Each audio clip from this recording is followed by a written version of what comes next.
SSC और railway का exam हो और उसमें अलजेब्रा ना पूछे, ऐसा हो ही नहीं सकता है। और विद्यार्थी लोग क्या सोचते हैं ना कि हमको फॉर्मूला पर ही डायरेक्ट मिल जाए, जो कि ऐसा उन लोग का कहना होता है कि हम तुम्हें क्यों फॉर्मूला पर ही डायरेक्ट देंगे, पैटर्न तो वही रहेगा, समझना सिर्फ तुमको है कि तुम क्या सोच रहे हो।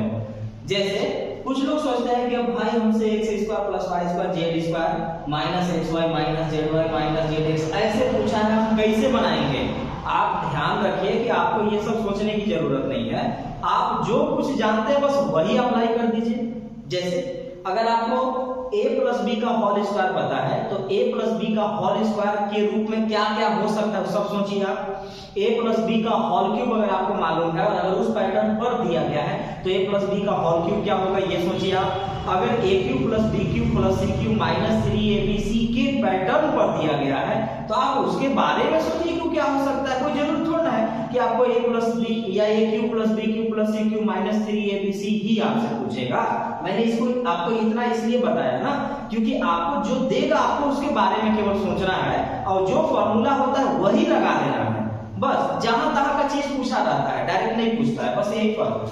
जैसे अगर मैं ये कहूं कि एक x³ + y³ + z³ माइनस होता है 3xyz बराबर होता है, या फिर मैं आपको यहां से लिख देता हूं, यहां से x³ + y³ + z³ minus 3xyz बराबर होता है x + y + z into x² + y² + z² minus xy minus yz minus zx। बताइए अगर आपको इतना मालूम रहता ना तो ये सवाल एकदम आराम से बन जाता, या अगर इतना आपको मालूम है तो ये सवाल आपसे बनेगा और कहीं कुछ नहीं है। बस इस चीज को जानिए, लेकिन हाँ इस बात का ध्यान रखिएगा कि इसका भी 2-3 फॉर्मूला होता है, सब पर हल्का हल्का डिफरेंस होता है। तो फिलहाल ये जो आया हम इसको बैठा देते हैं। अब देखिए तो x + y + z हमारे पास दिया हुआ है 25, तो यहाँ हम लिखेंगे 25, ये गुना का साइन है, गुना रखेंगे। अब आगे x³ + y³ + z³ दिया गया है, x³ + y³ + z³ दिया गया है हमारे पास 85, हम लिखेंगे 85 माइनस 3xyz है हमारे पास 20 बराबर लिखा है, बराबर लिखेंगे। अब देखिए तो यही चीज यहाँ हमसे पूछा गया है, इनटू में रखिए x² + y² + z² minus xy minus yz minus zx, यही ना पूछा गया है। ठीक है, ये गुना में ना है तो एक बार हम इसको करिए।